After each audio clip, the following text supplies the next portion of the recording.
Okay, magandang araw po mga kababayan, mga kaps, mga guys na patuloy na sumusubaybay dito sa ating YouTube channel Nobs Vlog. Eto na tayo mga guys, yung pinakahihintay ninyo, no? Na promise ko sa inyo na madaling araw pa, una pa sa sikat ng araw, ay ipopost ko na dito, no?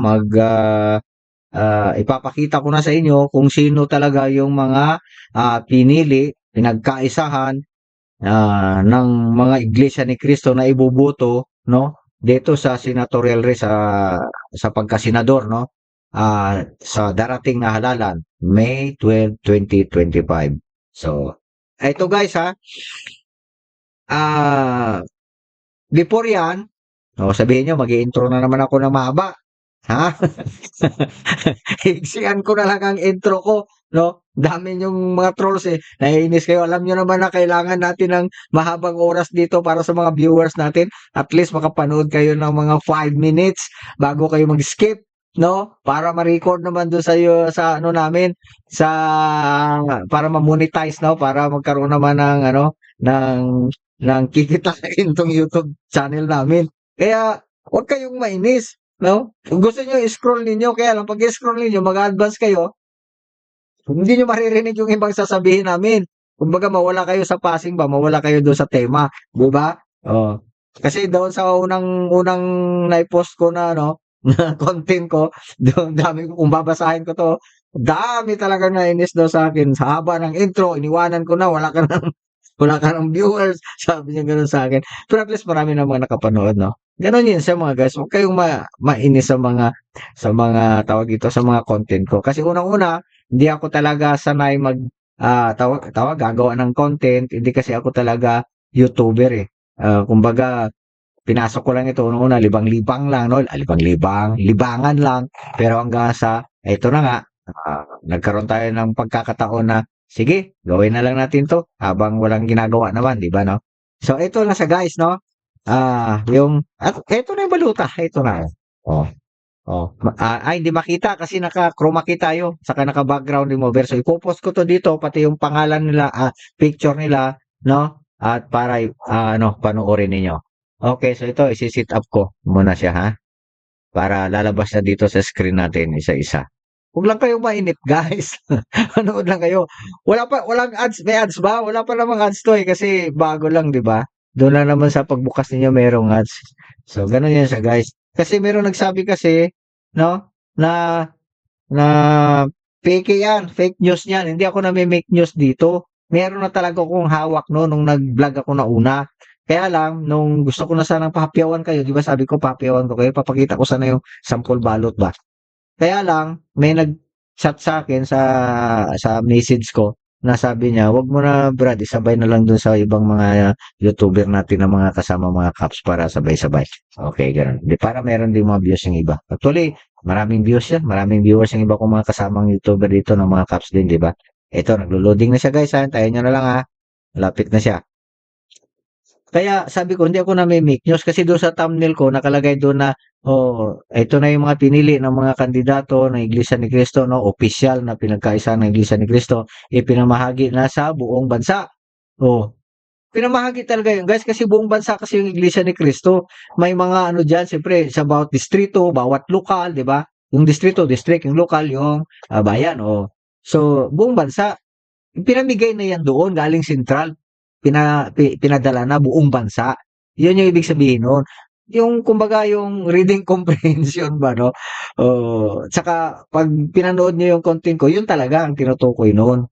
Hindi ko naman sinabi doon na pinamahagi na sa individual, no? Isinapubliko na.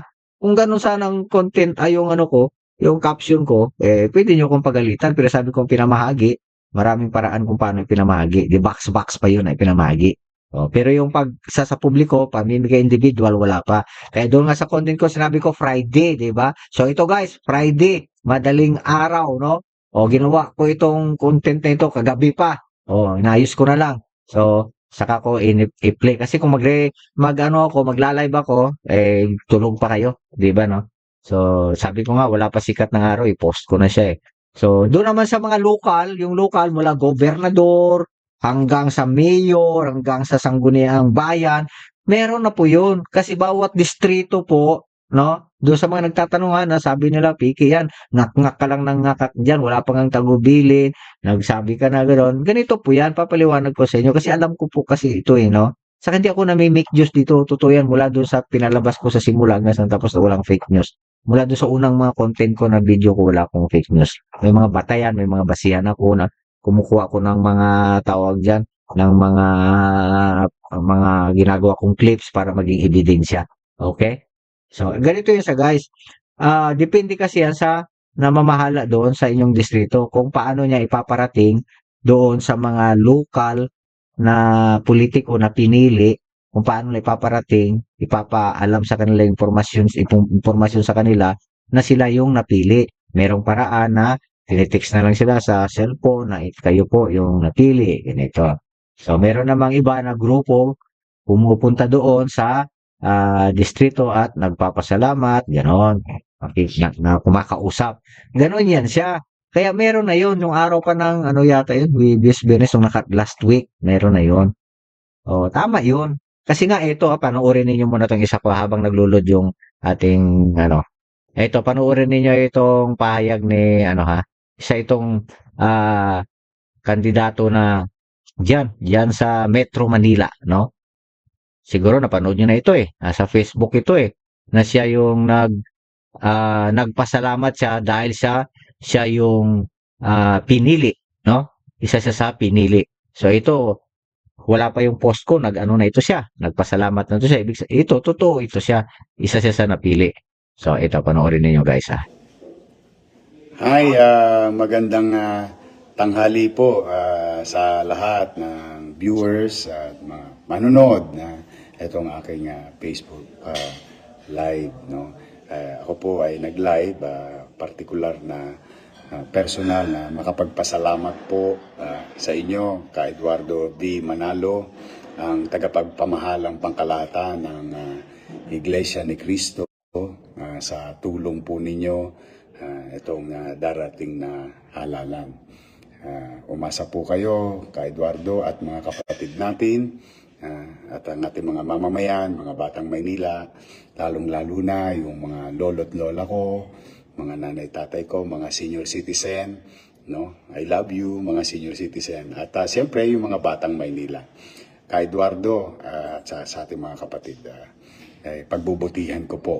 May awa ang Diyos, mapagtagumpayan ko ang laban na ito, 10 ng aking mga kasama sa Yormes Choice, kasama ang ating Vice Mayor na si Chichi Atienza, at pagbubutihan po namin maglingkod sa ating kapwa. At pumanatag kayo, ka Eduardo, na patuloy kong ipatutupad ang pagkakapantay-pantay dito sa lungsod ng Maynila ng pamamahayag ng mga batas at programa para sa lahat ng tao na nasasakupan natin sa lungsod.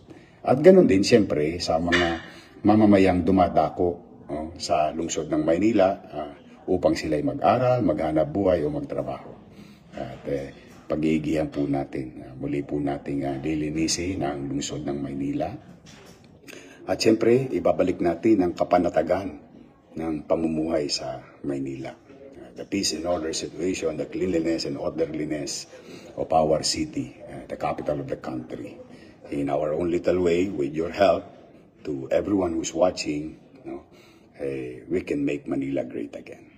Muli po, ka Eduardo B. Manalo, ang ating tagapamahalang pangkalahatan sa buong Pilipinas at buong mundo. At sa mga kapatid natin sa Iglesia ni Cristo, sa mga batang Maynila, sa ating mga minamahal na lolo't lola, ay sana po sa tulong ninyong lahat, muli natin maibalik ang katanyagan ng ating minamahal na lungsod ng Maynila. Mag-iingat po kayo lahat. Taus-puso po ang aking pasasalamat, ka Eduardo. Muli, sa inyo mga batang Maynila, kita-kita tayo sa Gedli. May ilang araw pa, o sa mga nanay tatay ko, o kami patuloy na mag-iikot ni Chichi Atienza sa ating lungsod sa mga darating pang araw.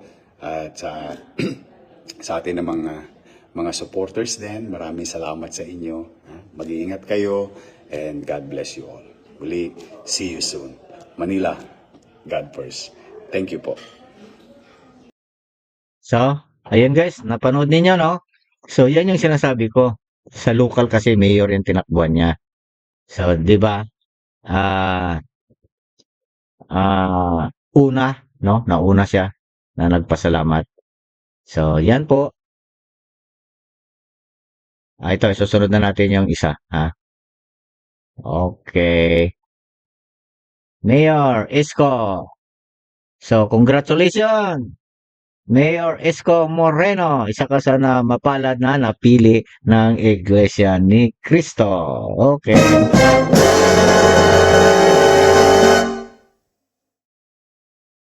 Okay, so before sa itong i-post natin guys, shout out muna natin itong mga kapatid, no? At saka itong mga viewers natin. Unang-una itong kay Maris G9482. Sabi niya, good morning mga kaps. Okay, maaga pa, no? Good morning po. Salamat po sa inyong panonood.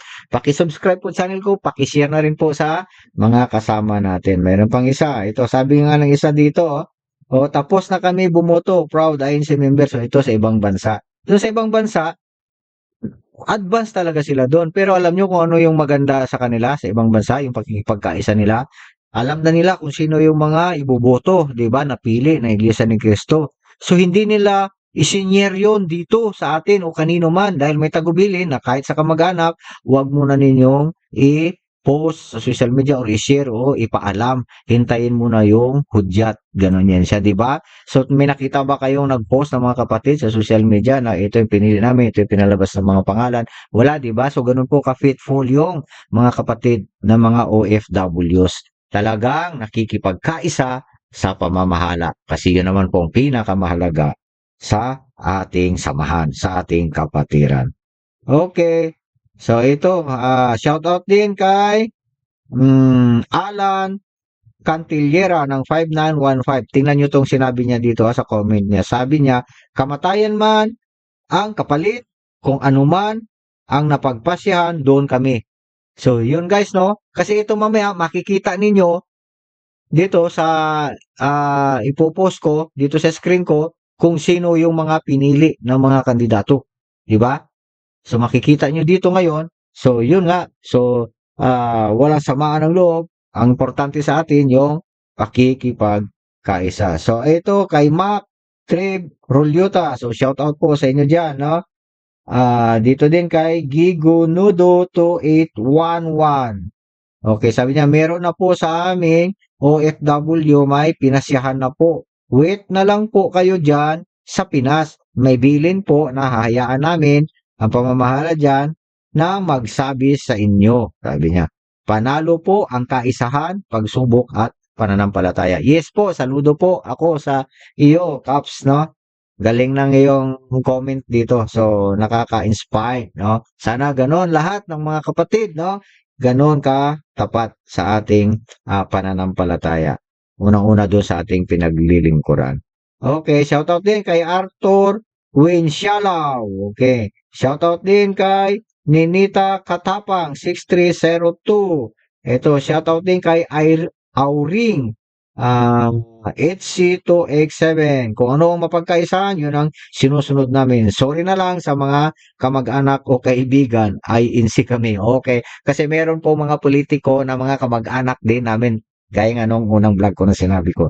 'Di ba? So, ganyan po. Ito pa isa, si Noy Minor 7448. Sabi niya, sa Sabado pa ipamimigay ang balutas. Ang balutasan na napasyahan. Ito guys, kung bakit yung iba sa Sabado pa, yung iba sa Linggo pa, yung iba doon mismo sa araw na ng eleksyon, ng eleksyon, no, doon na ibibigay yung mga baluta sa mga kapatid kasi ganito 'yan.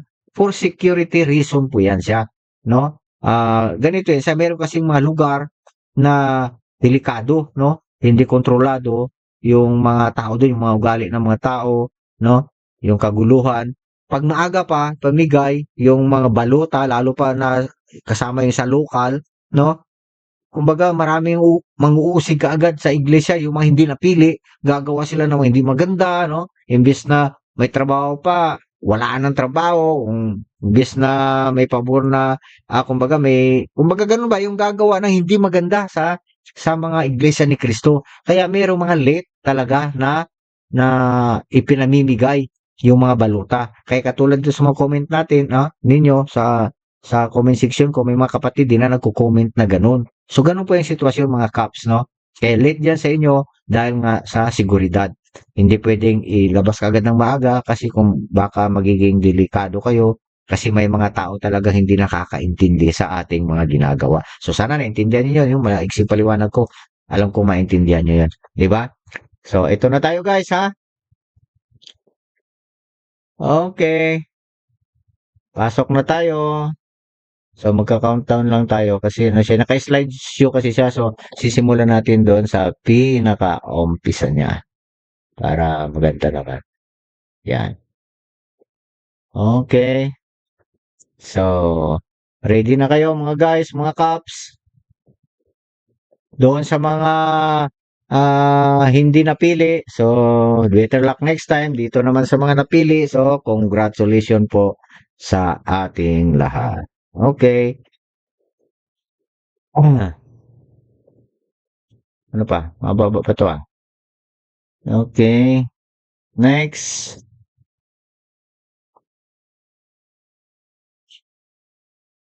Dito na tayo kay. Okay. Next is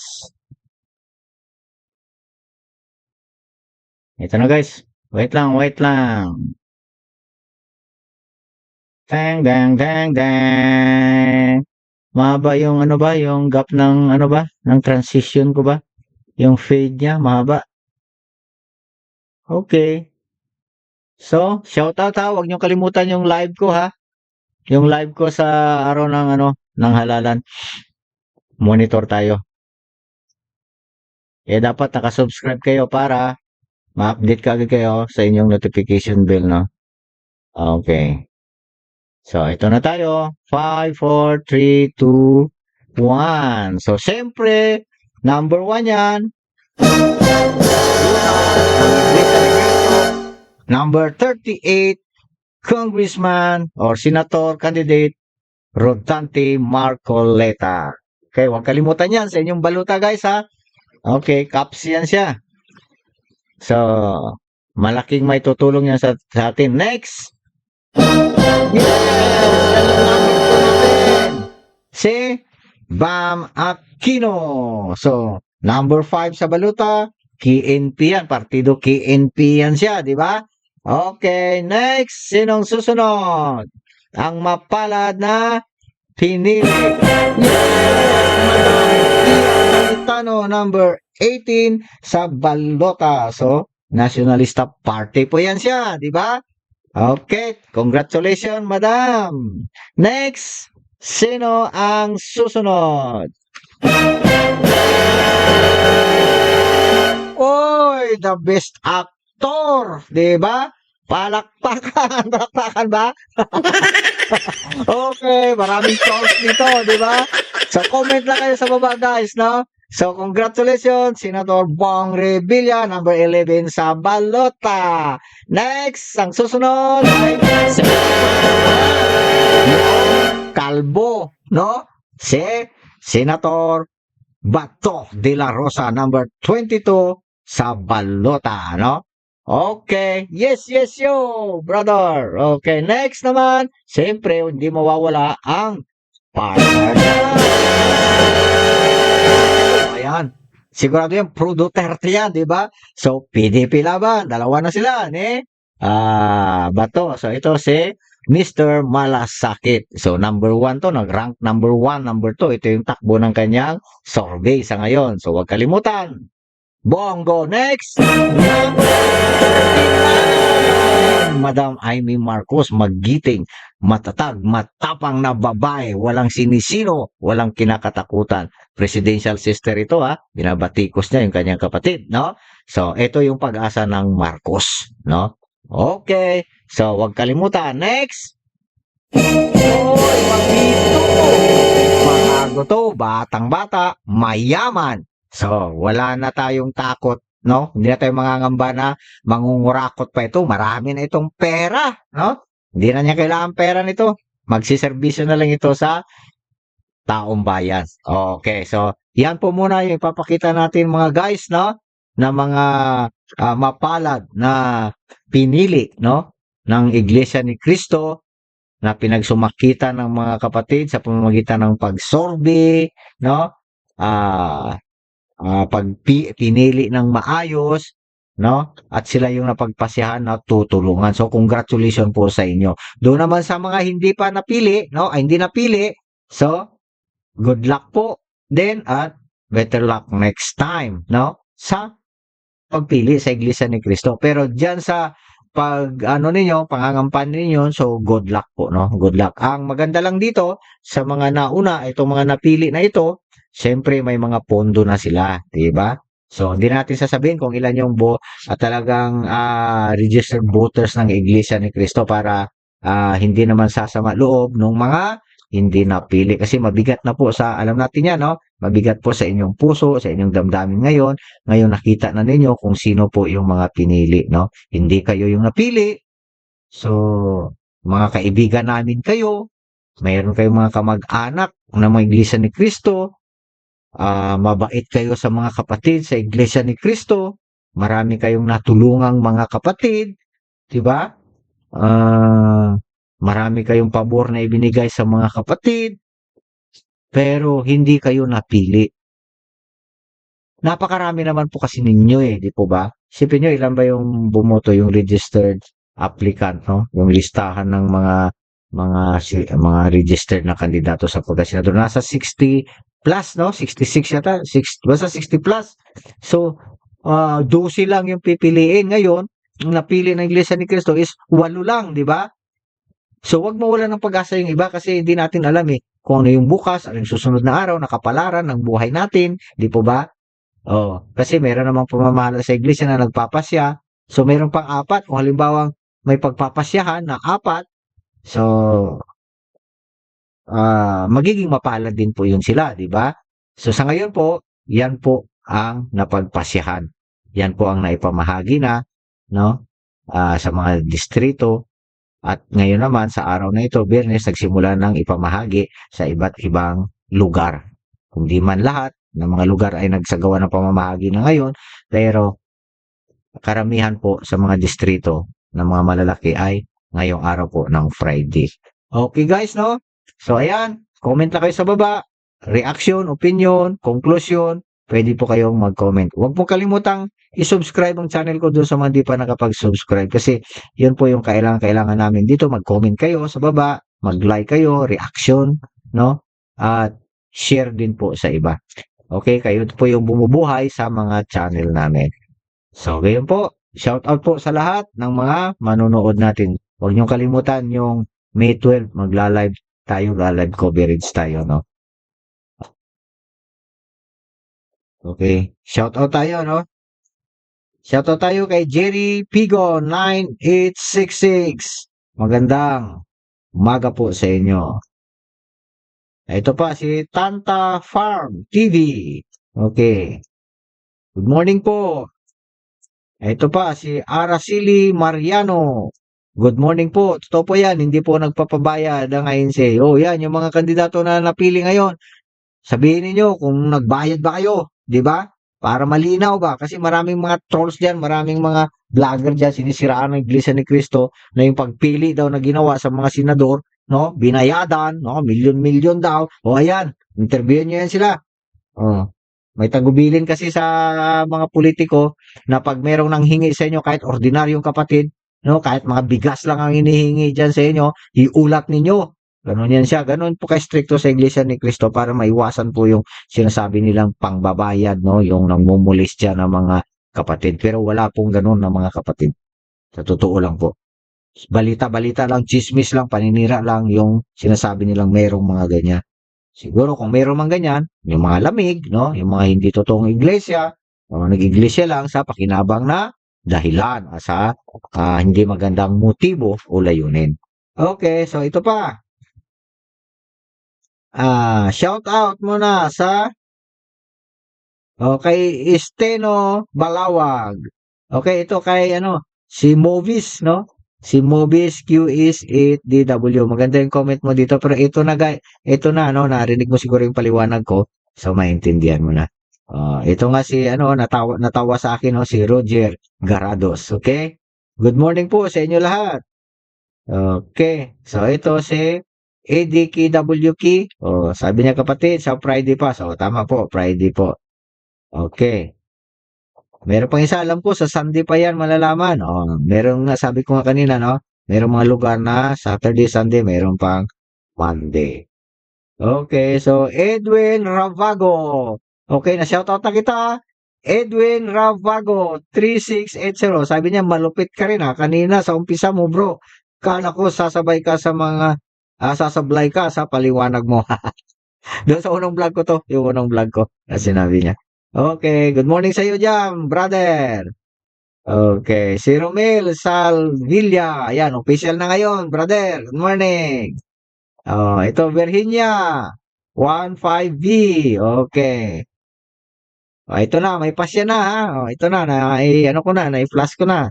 Okay.